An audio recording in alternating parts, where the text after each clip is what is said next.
Bismillahirrahmanirrahim. Assalamualaikum warahmatullahi wabarakatuh. Hai guys, perkenalkan nama saya Zuraini Ebi, NIM 182420510. Saya dari Prodi Akuntansi Syariah 5A. Di sini saya akan sedikit menjelaskan resume saya mengenai pengaruh total aset, tingkat solvabilitas dan opini audit pada audit delay untuk memenuhi tugas mata kuliah auditing dosen pengampu Ibu Fenty Juneka. Selamat menyaksikan. Jadi dari jurnal yang saya resumkan, di sini saya mengambil tujuan penelitiannya yaitu untuk mengetahui pengaruh total aset perusahaan, tingkat solvabilitas serta opini auditor pada audit delay. Para pengguna laporan keuangan untuk menilai laporan keuangan apakah bermanfaat ini berdasarkan cepat lambatnya publikasi. Audit delay yang cepat ini juga akan merangsang perusahaan untuk lebih cepat mempublikasikan laporan keuangan tersebut. Jika keterlambatan publikasi akibat dari audit delay yang lama, ini akan menyebabkan atau mengakibatkan reaksi pasar yang negatif. Oleh karena itu, auditor dituntut untuk mengurangi audit delay dalam menghilangkan citra buruk yang mungkin akan diterima oleh perusahaan maupun kantor akuntan publik. Menurut Subekti 2005, audit delay ini merupakan rentang waktu yang dibutuhkan auditor dalam menyelesaikan auditnya.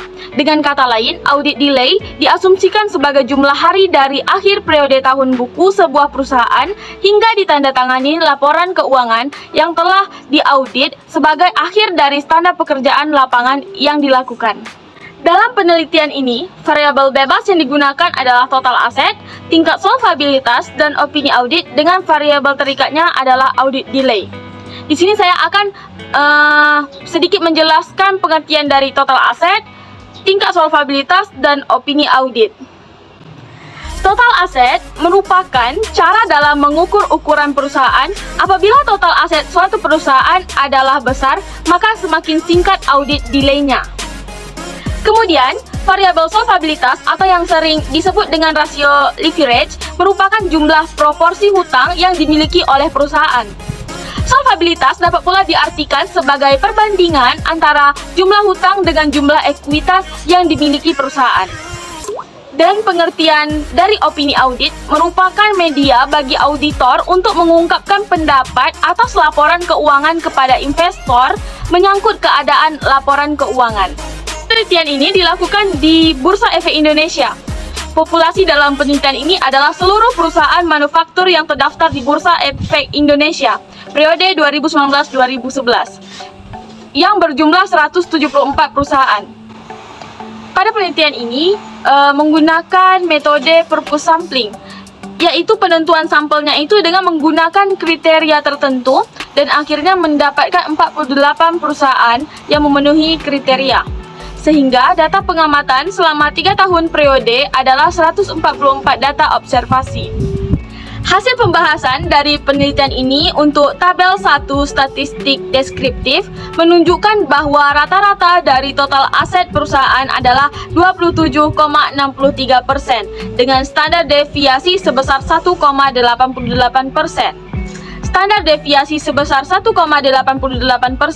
lebih kecil dari nilai rata-ratanya, sehingga data total aset perusahaan adalah normal. Kemudian, rata-rata tingkat solvabilitas perusahaan adalah 1,04% dengan standar deviasi yang lebih besar dari rata-ratanya, yaitu sebesar 1,79%. Walaupun nilai dari standar deviasi tingkat solvabilitas lebih besar dari rata-ratanya, namun rentangan dari nilai minimum dengan nilai maksimum relatif pendek karena nilai rata-ratanya tidak 2 kali lipat standar deviasinya. Untuk variabel opini audit, nilai rata-ratanya adalah 3,33% dengan standar deviasi sebesar 0,84% yang lebih kecil dari nilai rata-ratanya, sehingga data opini audit adalah normal. Kemudian, untuk hasil pembahasan tabel 2, hasil uji normalitas, nilai ASIMP SIG 2 Taylor sebesar 0,141 lebih besar dari 0,05. Hal tersebut berarti data dalam penelitian ini tersebar normal. Berdasarkan hasil uji multikolinearitas pada tabel 3, nilai toleransi semua variabel adalah lebih dari 0,1 dan nilai VIP semua variabel adalah kurang dari 10. Maka regresi yang dihasilkan lulus uji multikolinearitas, atau dengan kata lain tidak terdapat hubungan linear. Dan untuk tabel 4, nilai signifikasi semua variabel bebas yaitu total aset, solvabilitas, dan opini audit berada di atas 0,05 atau lebih besar dari 0,05. Oleh karena itu, semua variabel bebas tidak mempunyai kesamaan varian antar variabel. Berdasarkan tabel 5, uji autokorelasi, ini diketahui bahwa nilai Darwin-Watson sebesar 1,810. Hal ini berarti nilai DW terletak di antara DU dan 4 dikurang DU.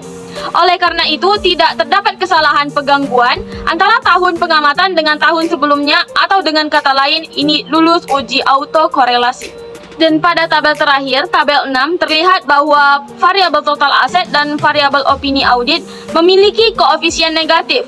Hal ini berarti semakin besar total aset yang dimiliki oleh perusahaan, serta semakin dekat laporan keuangan tersebut dari opini wajar.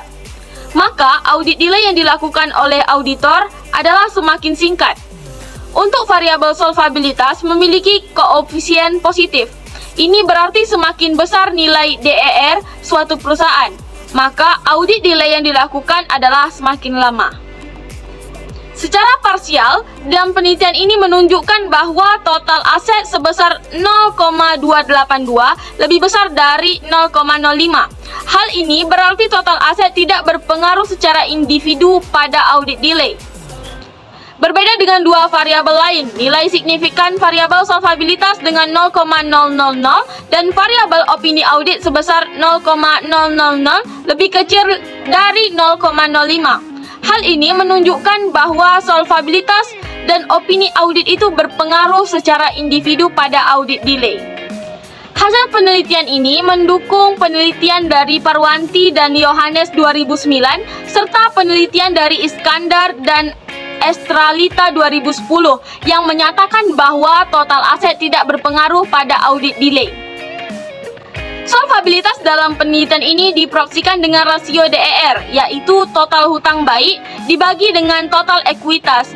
Berdasarkan hasil pengujian dalam penelitian ini, variabel solvabilitas berpengaruh pada audit delay. Hasil dari penelitian ini konsisten dengan penelitian Kartika 2011 serta Bustaman dan Maulana 2010 yang menyatakan bahwa solvabilitas berpengaruh pada audit delay. Variabel opini audit ini dalam penelitian ini dihitung menggunakan skala ordinal. Pemakaian skala ordinal tersebut dimaksud untuk menyatakan opini auditor ke dalam bentuk angka, tetapi tidak diketahui seberapa besar jarak antara opini yang satu dengan opini yang lainnya. Berdasarkan hasil pengujian dalam penelitian ini, didapatkan hasil bahwa opini audit ini berpengaruh pada audit delay. Penelitian ini sesuai dengan penelitian yang dilakukan oleh Karslov dan Kaplan 1991 serta penelitian yang dilakukan oleh Yong Lee dan Gung Jo 2008 yang menyatakan bahwa opini audit berpengaruh pada audit delay. Jadi, kesimpulan dari pembahasan yang saya resum, berdasarkan pengujian data serta pembahasan yang dilakukan sebelumnya, maka didapatkan simpulan bahwa variabel solvabilitas dan opini audit itu berpengaruh pada audit delay. Sedangkan variabel total aset itu tidak berpengaruh pada audit delay. Sekian pembahasan resume mengenai pengaruh total aset, tingkat solvabilitas, dan opini audit pada audit delay. Terima kasih untuk segala perhatian. Mohon maaf atas segala kekurangan. Saya akhiri dengan wallahul musta'anu ila ahsanil hal. Wassalamualaikum warahmatullahi wabarakatuh. Bye bye.